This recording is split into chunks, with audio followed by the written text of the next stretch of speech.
Hey guys, welcome back. I've been doing a little like content creation, like 75 hard challenge where I'm posting every single day of June. It's like my own challenge that I came up with. So we're on day 4, I think. Aren't we all so excited? YouTube video every single day. Anyway, beside the point.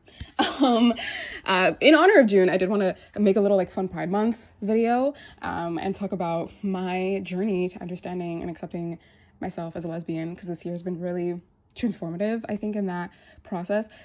And it's something that took a very, very long time and probably something that's still actively unfolding. But I wanted to talk about that a little bit. And there's so many different paths to go down. So hopefully this is a concise video with a good thesis. Which is really, I guess if I were to just start off with my thesis, is that being gay is really, really hard and really scary. And realizing that you sort of have this thing that you didn't choose that makes you very different from other people is very difficult to come to terms with. And it's easy. And I definitely went the path of just kind of like, I'm just going to not really think about that. That's none of my business personally. And I'm just going to assimilate as much as I can into heterosexuality. I don't know, like a heteronormative life. And I'm going to just try and not stick out. Like that was my plan, y'all. For a while. Am I in focus? Hopefully. That was my plan for a long time, and it wasn't worth it. And I think it takes a long time until you realize that that's not worth it. And I think I needed somebody to tell me that fighting myself was not going to be a good idea. And I don't think I realized that until this year and some like interesting thing that happened. But I want to try to, I guess, broadly give a little bit of my history. I started to know that I was like not straight, probably like honestly by like late elementary school. It was actually really interesting. I was talking to a girl earlier this year and I was like, yeah, I think I like knew that I wasn't straight by like the 4th grade. And she was like, how did you know that you weren't straight in the 4th grade? Like, how were you having like crushes then? Like real crushes, that could really tell you anything. And I was like, honestly, you might have a point. I don't know how I knew. I just kind of knew that I had an infatuation with girls that I could not really understand. And also just growing up the way that I did with like, I obviously Black immigrant family, raised in like white American suburbia. Everyone that I was around had a lot of money and they were all like conventionally pretty and like would like every single day of the week had like a sport that they were going to. And I just was like, oh my God, these families are so different. And they're just like all American Norman Rockwell painting. Like, and I just felt so different from them. And so I think at the time I chalked up a lot of my like infatuation and like fascination with like the girls around me to like, I don't know, I was like jealous of them. I was like jealous of their lives. I just wanted to be them. I don't know, it took a while for me to even like understand his attraction, but I definitely knew that there was something like there. And I probably didn't, I started like flirting with the term bisexual around like middle school, but coming from a religious background, it was something that I knew was going to be like a problem. And so that understanding started to like seep into my brain. But at the time it was still something that was very, I think something I could have put on the back burner. I kind of knew it was going to be just like a future problem. But it was still like on some level, like it's a source of stress. And I think at the time too, there was something like the way that we treat lesbians, which I didn't understand myself at the time. I didn't have all that language for myself. But broadly speaking, I was able to, watch high school movies and watch media where lesbians are the butt of the joke and lesbians are manly and lesbians are hyper masculine and aggressive and mean, and saw these tropes. And so I think there was a part of me, because, sometimes you don't know. You just know that you feel different, but you don't always know why or know where it's coming from, especially at that age, like middle school. I knew that I was like, there was something different. And I specifically understood this thing of like, there's something different in me that's making me feel masculinized, is making me feel like big and aggressive and mean. And so I think there's a part of me that was really motivated to become more feminine, become more soft, become more agreeable. And so I think there's a process, which was something that took a really, really long time, something I'm still actively shedding, of like making myself like super feminine. And like at that time, I think it also really manifested as like a real obsession over like losing a lot of weight. And I just felt like I can't be like that this feeling of like I'm big and I'm masculine and I'm manly. And that feeling was only worse when I was like physically bigger, So I was like, I can kind of counteract that feeling by making myself smaller and making myself delicate. So I was having a lot of like internal turmoil, even though I didn't quite understand it at the time. And then that kind of went into high school, and I was homeschooled for high school. So there wasn't a lot of like experience of me being able to like even reality test my attraction or experience it or like figure out what it felt like and what was going on, I guess. It was still just a thing of like, I knew I liked girls, but I didn't really like have a lot of, I guess, in-person experience or like a way to like test it the way that I guess most people start dating in high school. But I did come out when I was like 15. kind of accidentally. That's a whole other story. That I honestly, I don't think I actually ever will share, but that did happen when I was 15. And then when I graduated high school, I got a job at a steakhouse restaurant. At this time, I was still identifying as bisexual for the most part.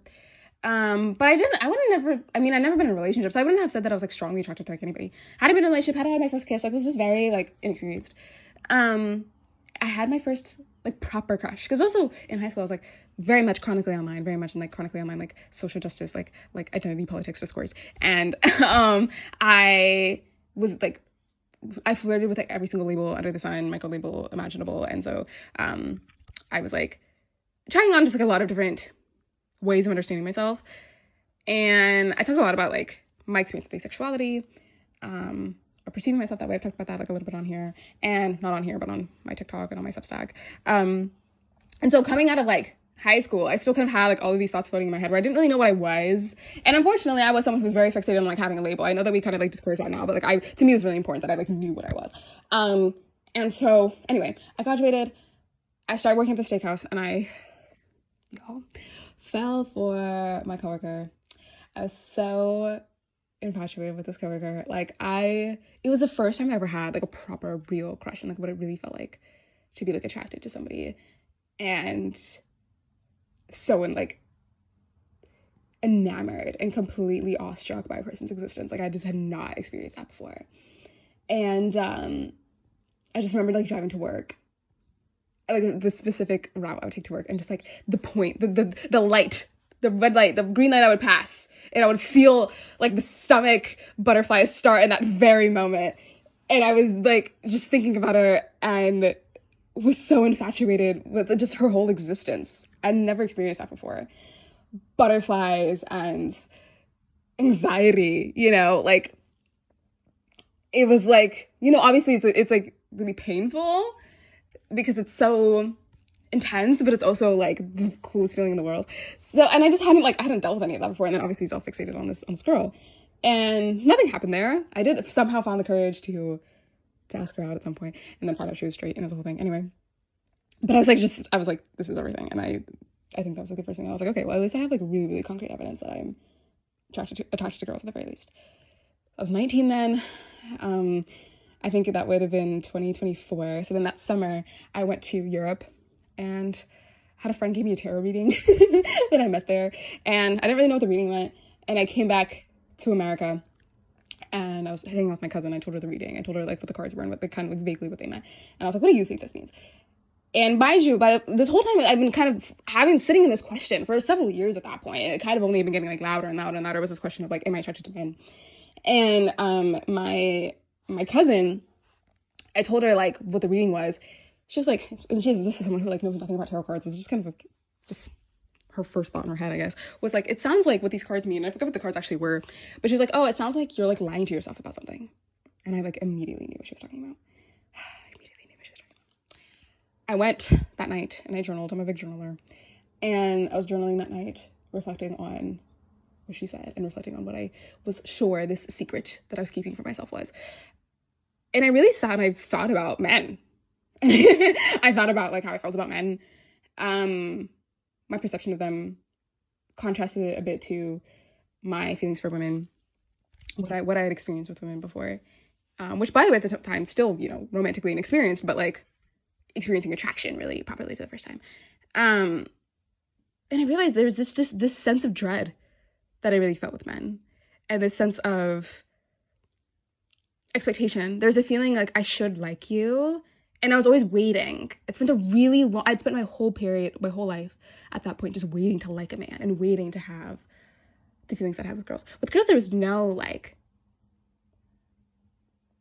what is the word? Like evaluation. There was no like preemptively trying to like listen to other women describe their feelings and their attraction, and then like waiting until I felt that with a girl, or having to like overanalyze or like, sitting there like assessing myself and being like, am I attracted to you? Like there was none of that. It just happened and I felt it. I knew what it was the minute that it like occurred in my body. But with men, there was none of that. With men, it was like I would be around a man, especially if a man expressed interest in me, and I immediately found this entire situation very dreadful. Because I think there's a part of me that was like, because I wasn't experiencing actual attraction towards them. But for me being a lesbian, I on some level, I knew that was going to be a big deal. And I knew that being a lesbian and like being a lesbian versus being bisexual, not the same conversation. So I was like very much trying to like prevent myself from being a lesbian. So I kept trying to like look for the attraction. And so I kept mistaking a man being attracted to me for me liking him. Or I thought, oh, I have a good conversation with this man, so that must mean I like him. It was like little things where I was like, oh, this guy has a nice haircut. Must mean I'm attracted to him. And obviously, because this is not actual attraction, by the time that like I was sitting there thinking like, okay, I guess I need to like answer to this man's attraction to me, or I guess I need to now see myself as someone who's attracted to this man. Like it feels so dreadful, because it was also disingenuous. And so I kind of journaled on that and I was like, oh my God, I'm lesbian. I had a really interesting conversation with like a straight friend of mine as well, where I was like, God, I think there's a part of me that wants to be a lesbian because I'm just like so scared of having to like kiss a guy or like do anything like be like touch him, like do anything with him. And she was like, I think that's what a lesbian is, low-key. That was also a big turning point for me. So I come out as a lesbian. And that was the end of 2024. I experienced a proper depression, honestly, for the first time after that happened.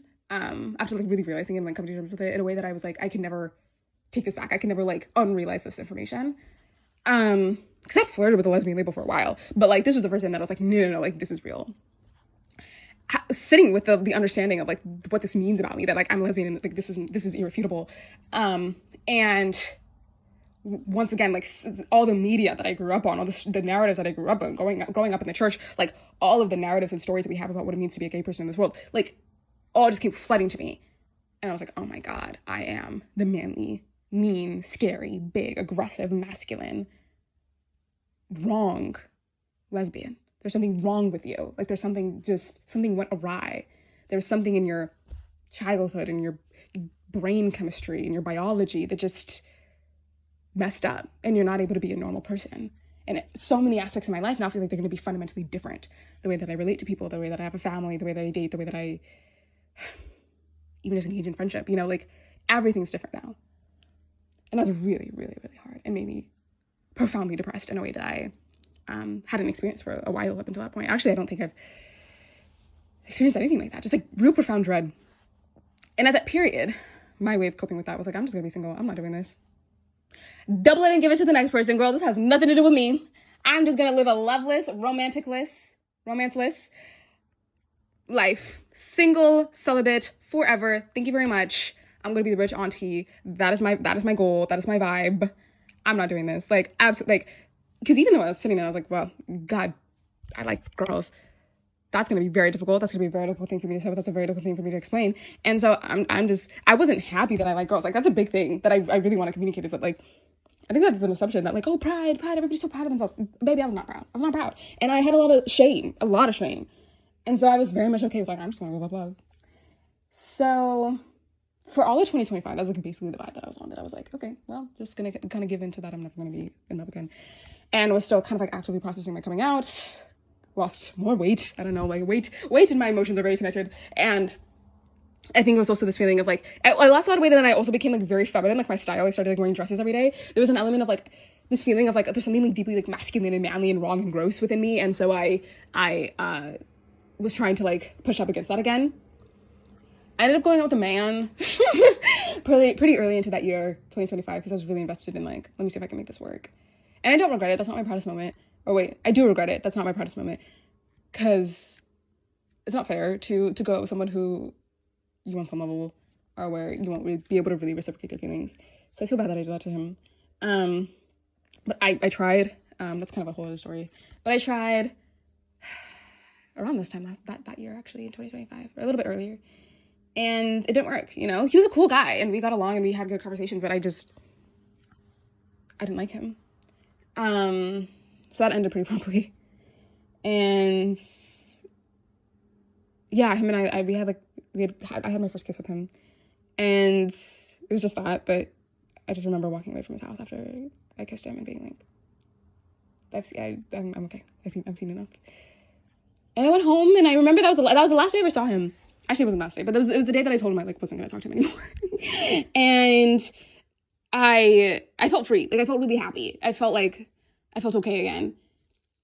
also at this point, I think kind of partly in reaction to me realizing I was lesbian and coming out and blah, blah, blah, I started to like experience like really bad anxiety, especially dating anxiety, which kind of had to do, I think it all honestly all had to do with just like shame around my sexuality and like feeling really inexperienced also, and just like very like intimidated by like the dating world because of the concoction, you know, of everything I just said. So I started to have this thing where like I would throw up. Every single time I was in a romantic context, I would throw up. If I was going to see a crush, I was going to throw up. If somebody was interested in me, I'd throw up. If I was on a date, I'd throw up. Like, it was, and then it just started to bleed out into other areas of my life, or if like I perceived myself as like embarrassing myself or whatever, I would throw up. So like, I just got like really bad anxiety also, just kind of like for most, like all of 2025. Honestly, still exists. Anyway, but we're medicated now, it's okay.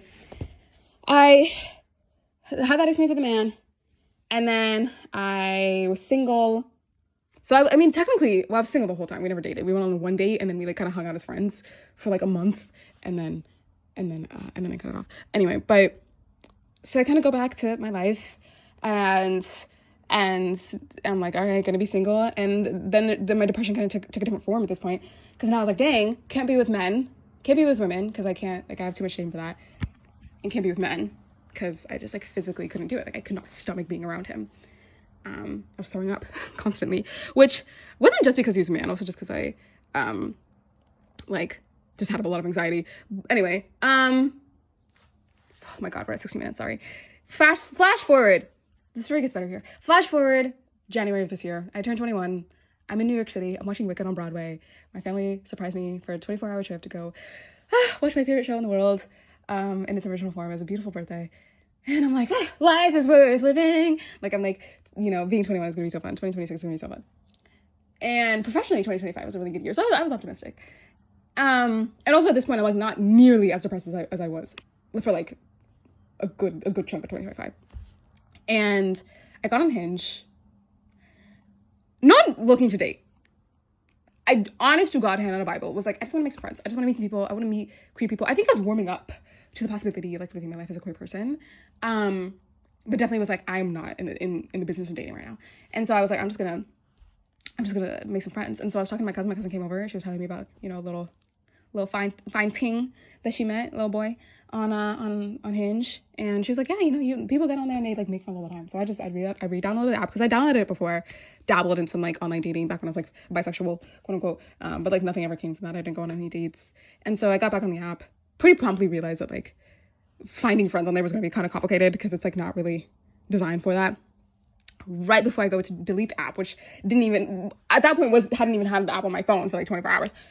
First person that matched with me, or that liked my profile, I was like, I saw that I had a few likes, so I kind of go through them, and then I go through like the last person, the person on the bottom of the stack who would have been the first person who liked my profile, and it was someone that I was like, they're kind of cute. And she was named after a place, and I was named after a place, and I thought that meant that we were just meant to be together. So we talked for a little bit, and we were just kind of texting. We had just both made our profile, so neither of us had set our locations. So she was in LA, and I'm in San Diego, so it's like two and a half hours away. She was like, I'm gonna come see you. We ended up finding out Irvine is like right in between San Diego and Los Angeles. But I was like, what the hell is there to do in Irvine? So we weren't going to meet in Irvine. And then one day I was like talking to not even one day, it was like the evening of us kind of texting for the first time. And I'm talking to my dad. My dad's like, hey, by the way, like your mom and I are going to do a little like work trip up in Irvine this weekend. Just like letting you know. And I was like, can I come? And he's like, sure. So I texted her. I'm like, I'm going to be in Irvine this Saturday. And she's like, okay, I'm going to be in Irvine this Saturday. So we met in Irvine. And I had my first date with a girl. And I made this bouquet with, I bought some flowers, and then I put some flowers from my dad's garden that he plants for my mom, which I thought was like me blessing with my parents' love our first date. And it was so cute. It was 9 hours long. We kind of just frolicked. Now, once again, my anxiety was really bad. I'm like not even holding you. It was really bad that day. Because I was scared. I was so scared, but I was really happy to be there. And we just talked on the beach for a while, and we walked around the city, and we did what is called mini golf for a bit. And I just thought she was so cool. And like, I don't know, I don't want to talk too much about her because her privacy, but just like, we got along in a lot of ways. Also, I'm getting ahead of myself. had really, I don't know, I was just sitting there and I was like, wait, why am I nervous? You know, like I was like, I think once you start to experience how like sweet knowing someone can be, I was like, oh God, why would I ever say no to this? But once again, the trauma of like realizing you're gay and the whole life that I lived was like so difficult and it's still in my brain. So I think I like was having a hard time like still like with anxiety. And then when the date ended, I like went back to San Diego and I was like reflecting on it and I was like, God, I need to figure out how to do this without my body just like freaking out. We're texting, we're FaceTiming, and then we had another date where, because she was just about to like leave. She wasn't from LA. She was like just gonna be there for like a little bit, and so I think she only had like a week left on her trip or something like that by the time that we met. It was like a week or two. And so we planned another date where she was gonna take the train. This is so lesbian coded, you guys. She was gonna take the train down from Los Angeles to San Diego, stay with me, and then we were gonna go back to LA, and then I was gonna drive us up to LA, and then we were gonna spend some time in LA, and then a few nights, and then I was gonna get back home. And then I was leaving her like the day that she was like flying out of LA. And I picked her up in downtown San Diego, and we went to Seaport Village, if you're from San Diego, and we were just walking around, and we held hands. Like we hadn't like, I don't know, like done anything that I was like, you know, like kissed or whatever. Anyway, so we were like, we started holding hands like when we were walking around, and then we go back to my car and I was like, I don't want to let go of your hand. And she was like, can I kiss you? And I hadn't experienced that, of course. My first kiss with a girl, my second kiss ever. And we kissed, and then it was great. And then she came to my house. We had a great time, and then we were in Los Angeles, and it was just in like a bubble cloud. Like it was like I was so happy, and it was like, you know, everything was so new and pretty, and my anxiety was like diminished at that point too. Like I was just happy, and we were just walking around LA, and people. I remember this random woman was like, "You guys look like you could be on a postcard for Los Angeles, for like where we were." Just like we were just, I don't know. It was like life is worth living. Like I'm sorry I keep saying that. It's just like how it felt, and yeah, we were just live, laugh, living all over Los Angeles. And then I left, and it was really, there was always this understanding it was going to be temporary because we were just going to be in different places. But it obviously it hit me really hard because also she was just my first everything. And I think this is the process of like uncovering all of these feelings, especially since I never thought I was going to be able to experience it.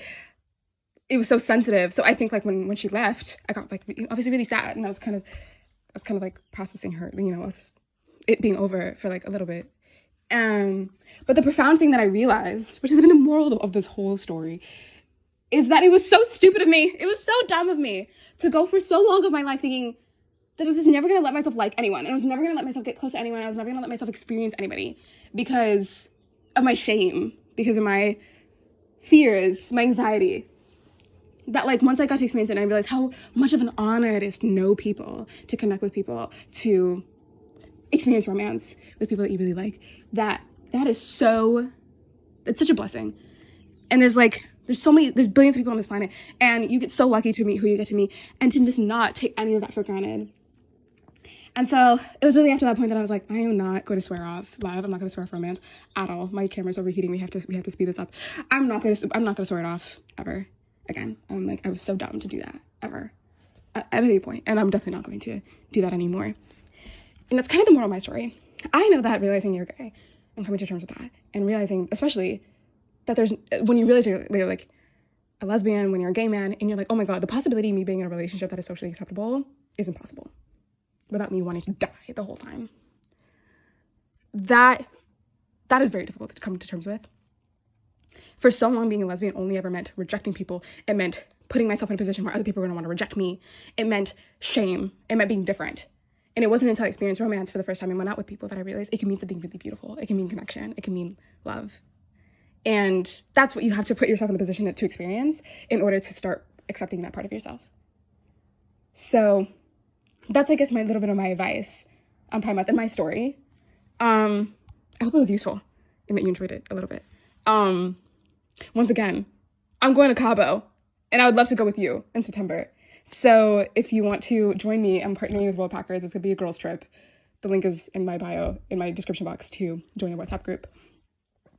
And I just hope that for this Pride Month, you feel safe and open to all the beautiful things that can happen, because you are so deserving of love. That is objectively true. I'm sending you the best. I'm wishing you the best. Thank you for joining me.